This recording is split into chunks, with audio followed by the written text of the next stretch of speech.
Hello friends, start करते हैं हम new topic degradation of purine nucleotides. जो हमारा प्यूरिन न्यूक्लियोटाइड्स होता है जैसे AMP, IMP एंड GMP, इनका लास्ट में क्या होता है, डिग्रेडेशन होता है। ये टूट जाते हैं और कुछ अंतिम उत्पाद या एंड प्रोडक्ट प्रोड्यूस करते हैं। तो अगर यहाँ पर हम प्यूरिन न्यूक्लियोटाइड्स की बात करें तो ह्यूमंस में प्यूरिन न्यूक्लियोटाइड्स जब डिग्रेडेट होता है तो उसका final and product uric acid बनता है। देखते हैं हम यहाँ पर रिएक्शन को कि किस तरह से लास्ट में AMP, IMP एंड GMP से क्या बनेगा, यूरिक एसिड। तो एक पूरी रिएक्शन से, सीरीज ऑफ रिएक्शन से हम देखते हैं क्या होता है इसमें। तो यहाँ पर मैंने एक स्ट्रक्चर बना रखा है, आप देख रहे हैं। ये 6 अमीनो प्यूरिन मतलब हमारा एडिनिन है। इसके साथ मैं जोड़ देती हूँ राइबोस 5-फॉस्फेट। तो ये क्या बन गया, AMP, एडिनोसिन मोनोफॉस्फेट बन गया। यहीं से हम हमारे रिएक्शन स्टार्ट करते हैं कि AMP का डिग्रेडेशन कैसे होता है। तो 2 प्रोसेस होती है AMP पर। एक प्रोसेस होती है इसमें जो हमारा एंजाइम होता है उसका नाम होता है AMP डीअमीनेज।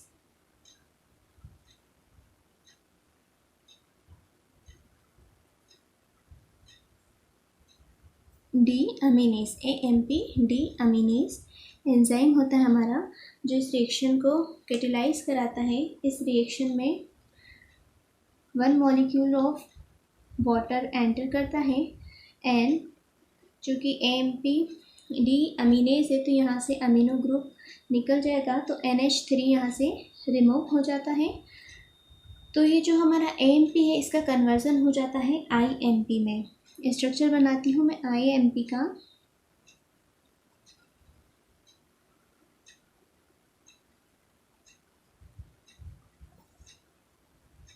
IMP में यहाँ क्या होता है, डबल बॉन्ड O होता है, बाकी एज इट इज स्ट्रक्चर होता है।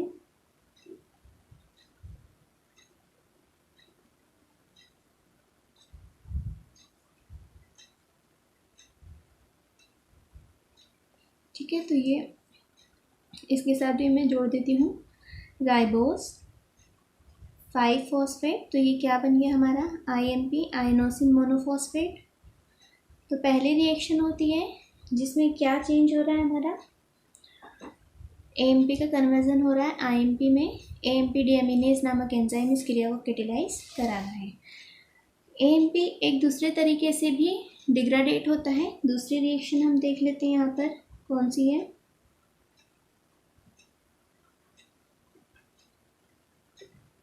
इस वाली रिएक्शन में जो हमारा एंजाइम है उसका नाम है न्यूक्लियोटाइडेज। न्यूक्लियोटाइडेज नामक एंजाइम इस क्रिया को कैटेलाइज करा रहा है। इस रिएक्शन में भी क्या हो रहा है, H2O जुड़ रहा है एंड IP रिलीज हो रहा है। क्या हो रहा है इस रिएक्शन में, देखिए बताती हूँ मैं।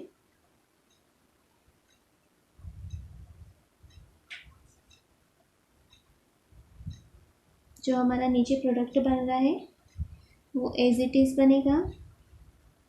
NH2 यहाँ पर रहेगा, NH CH and N as it is. उसके बाद इस तरफ भी हमारा N CH देन हमारा N। लेकिन यहाँ पर जो हमारा राइबोस 5-फॉस्फेट था ये सिर्फ राइबोस हो जाएगा। यहाँ से हमारा 5-फॉस्फेट रिमूव हो जाता है, 1 फॉस्फेट ही रह जाता है। तो यहाँ पर मैं लिख दूँगी राइबोस। तो ये जो हमारा प्रोडक्ट है जो कि यहाँ पर फॉस्फेट नहीं है तो इसे क्या नाम देंगे हम, एडिनोसिन। एडिनोसिन है ना, फॉस्फेट रिमूव हो गया तो ये हमारा प्रोडक्ट बना एडिनोसिन। ठीक है, अब ये एडिनोसिन जो बन गया है इसका क्या होगा, अगर एडिनोसिन बन जाता है हमारे बॉडी में तो एडिनोसिन पे भी एक रिएक्शन होती है और उस एंजाइम का नाम है एडिनोसिन डीअमीनेज, एडिनोसिन डीअमीनेज नामक एंजाइम है। ये भी वही काम करेगा जो ऊपर एएमपी डीअमीनेज कर रहा था। डीअमीनेज का काम क्या होता है? अमीनो ग्रुप को हटाना। तो यहाँ भी H2O जुड़ेगा और NH3 बाहर हो जाएगा, और जो हमारा प्रोडक्ट बनेगा वो क्या रहेगा? यहाँ पर क्रिएट कर देती हूँ उसका structure, C double bond O, यहाँ से हमारा NH2 चले गया NH3 के फॉर्म में। और देखते हैं स्ट्रक्चर में कोई चेंज नहीं।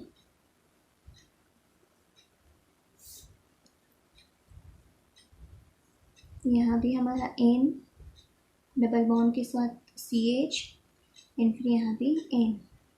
लेकिन यहाँ भी क्या होगा? चूँकि राइबोज है तो राइबोज लिखा जाएगा। अब जो प्रोडक्ट हमारा बना है, इस प्रोडक्ट का नाम क्या है? आइनोसिन।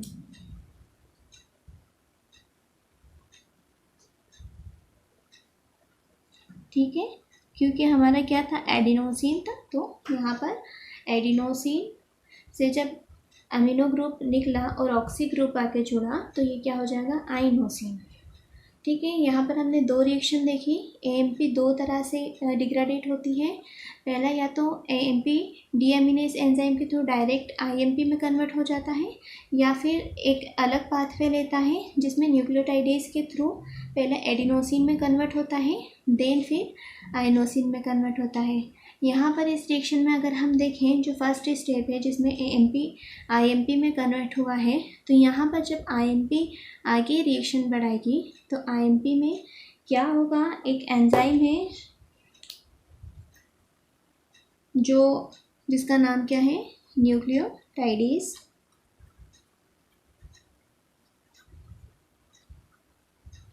यही वाला हमारा एंजाइम यहाँ भी क्रिया कर देगा और वो भी सेम रिएक्शन करेगा। H2O इंटर होगी और IP बाहर निकलेगा। यहाँ भी हमारा राइबोज 5 फॉस्फेट में से फॉस्फेट बाहर निकल जाएगा, इसीलिए यहाँ पर जो हमारा IMP में 5 फॉस्फेट था, यहाँ पर सिर्फ राइबोज हो गया है।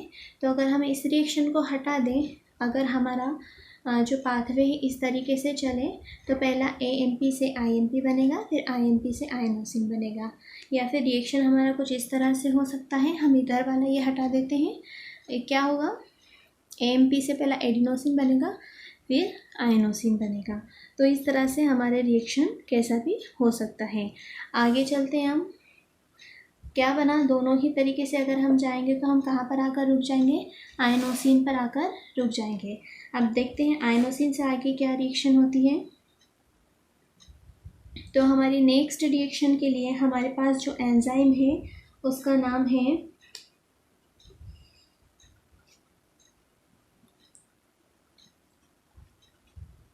फॉस्फोराइलेज।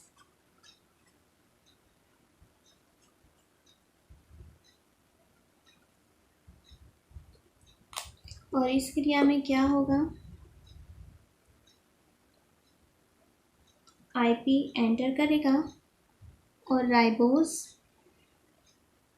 1 फॉस्फेट बाहर हो जाएगा। ठीक है, IP ने इंटर किया और फिर राइबोज 1 फॉस्फेट को लेकर बाहर हो गया। तो इस रिएक्शन में क्या बन रहा है देख लेते हैं हम। C डबल बॉन्ड C, यहाँ पर C double bond O, NH CH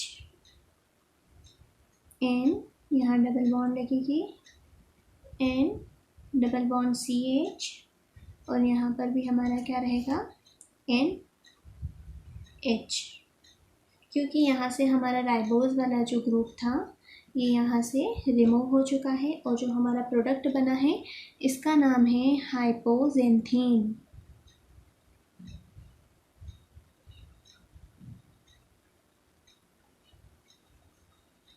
तो हमारा नेक्स्ट प्रोडक्ट क्या है? हाइपोजेंथीन।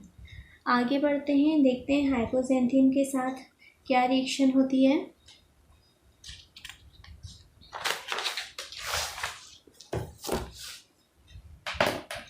हमारे पास प्रोडक्ट है क्या, हाइपोजेंथीन। लिख देती हूँ मैं इसका नाम।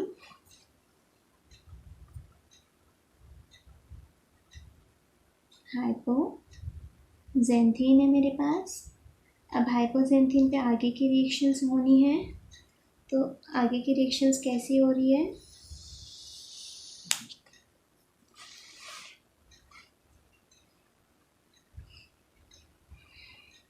यहाँ पर जो हमारा एंजाइम है इसका नाम है xanthine oxidase. Xanthine oxidase enzyme है जो हाइपोजेंथीन पर क्रिया करेगा। इस रिएक्शन में H2O NO2 water and oxygen enter करेंगे और H2O2 हाइड्रोजन पर ऑक्साइड रिमूव होगा। ठीक है, अब क्या होगा, इस रिएक्शन में हमारा नया प्रोडक्ट बनेगा हाइपोजेंथीन से। चूँकि जैसा एंजाइम का नाम है वैसे ही प्रोडक्ट भी बनने वाला है। मैं यहाँ पर रिएक्शन इसका स्ट्रक्चर बना देती हूँ।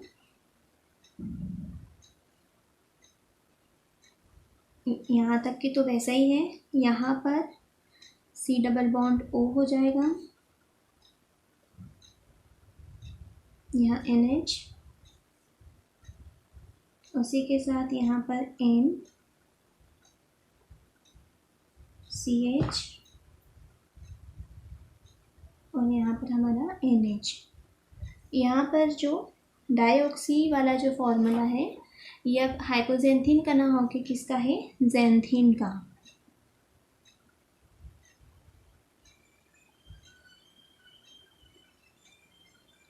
तो इस तरह से यहाँ पर क्या प्रोडक्ट बन गया हमारा, ज़ैंथीन। आगे बढ़ते हैं, ज़ैंथीन का डिग्रेडेशन होगा। हमारा न्यू एंजाइम ज़ैंथीन ऑक्सीडेज पर काम करेगा।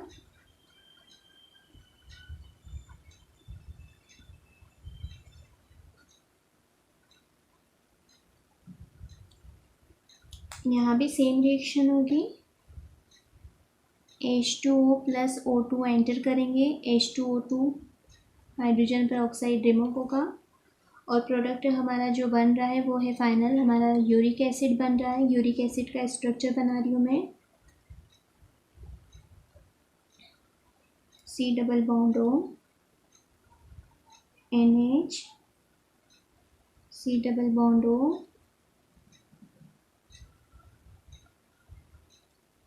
NH। इस तरफ यहाँ पर NH हो जाएगा।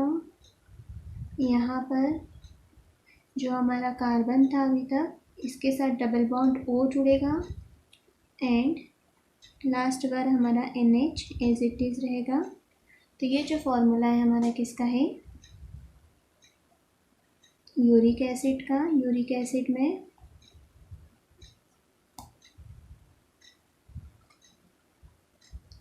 ये हमारा 7th 8th और 9th पोजीशन है।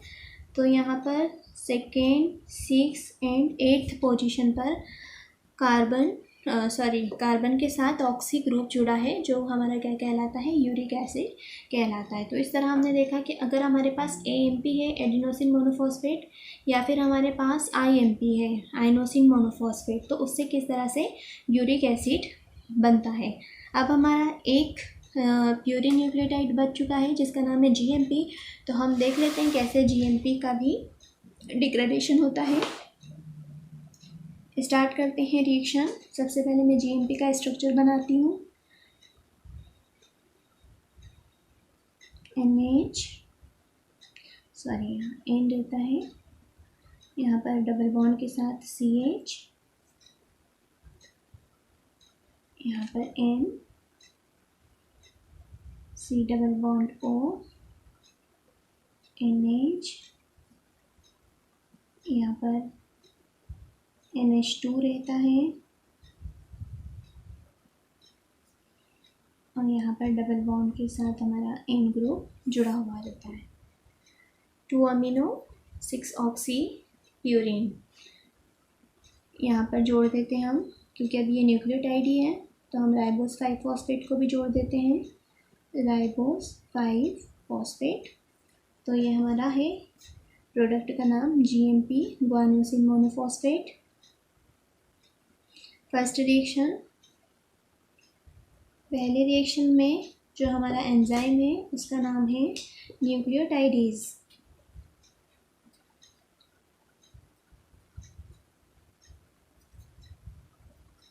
इस रिएक्शन में भी यही होगा जो पिछली बार न्यूक्लियोटाइडेज से हुआ था। H2 हो जाएगा, IP बाहर निकलेगा, मतलब हमारा फॉस्फेट ग्रुप यहाँ से रिमूव हो जाएगा। बना देती हूँ मैं स्ट्रक्चर में कोई चेंज नहीं। C डबल बॉन्ड O, यहाँ वही NH, यहाँ पर वही C के साथ NH2, यहाँ पर वही डबल बॉन्ड के साथ N, इधर फिर हमारा N डबल बॉन्ड के साथ CH, और यहाँ पर फिर हमारा N, और इसके साथ अब क्या जुड़ेगा, सिर्फ राइबोस, क्योंकि हमारा फॉस्फेट यहाँ से बाहर हो चुका है। तो ये जो हमारा प्रोडक्ट बना है इसका नाम है गुआनोसिन।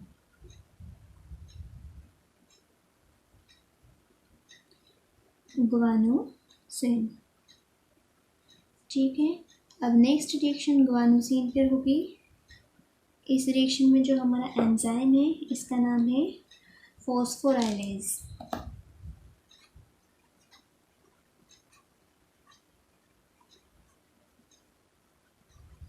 फॉस्फोराइलेज एंजाइम है। इस क्रिया में 1 फॉस्फेट IP एंटर करेगा एंड राइबोस 1 फॉस्फेट बाहर हो जाएगा। स्ट्रक्चर बनाते हैं, क्या बनेगा,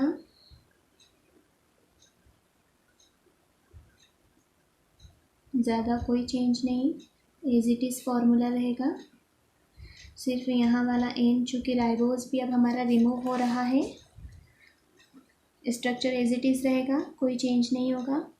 चूँकि यहाँ से हमारा राइबोस रिमूव हो रहा है इसलिए यहाँ के N के साथ H जुड़ जाएगा, NH हो जाएगा।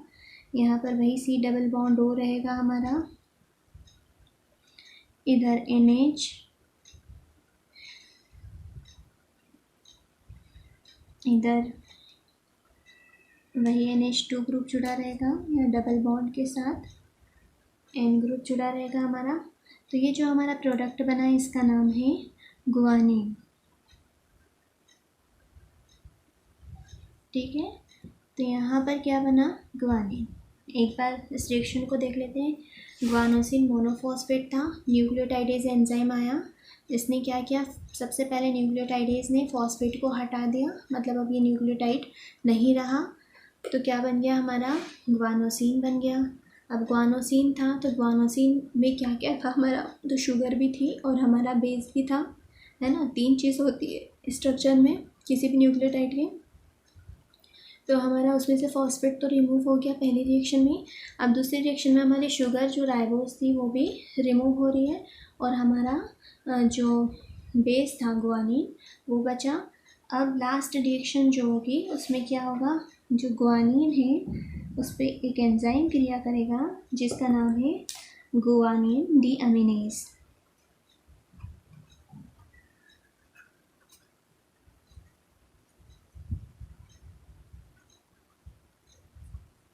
गुआनिन डीअमीनेज एंजाइम जब रिएक्शन करेगा तो H2O एंटर करेगा और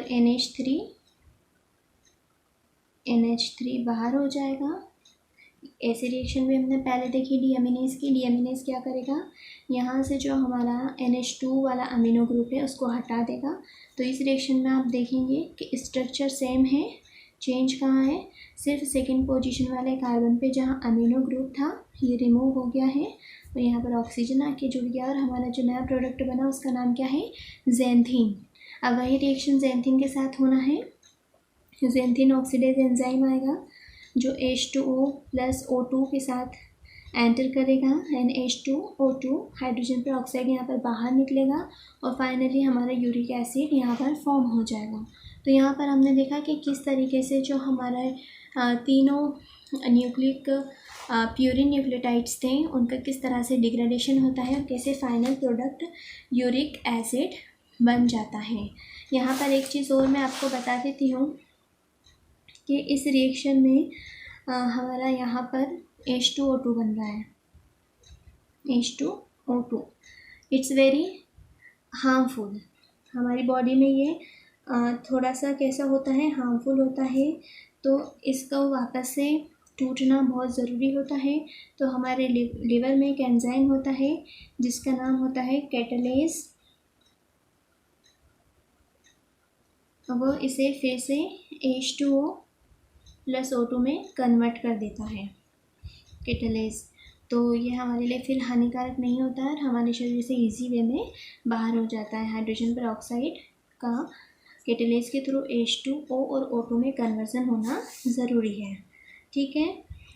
तो यहाँ पर हमारा प्यूरिन वाला जो पूरा चैप्टर था कि कैसे प्यूरिन का सिंथेसिस होता है, उसका डिनेवो पाथवे, उसका साल्वेज पाथवे भी हमने देख लिया था। अब यहाँ पर डिग्रेडेशन भी हो चुका है। तो आपको अगर कुछ भी प्रॉब्लम्स हो तो आप मुझे कमेंट्स करके बता सकते हैं।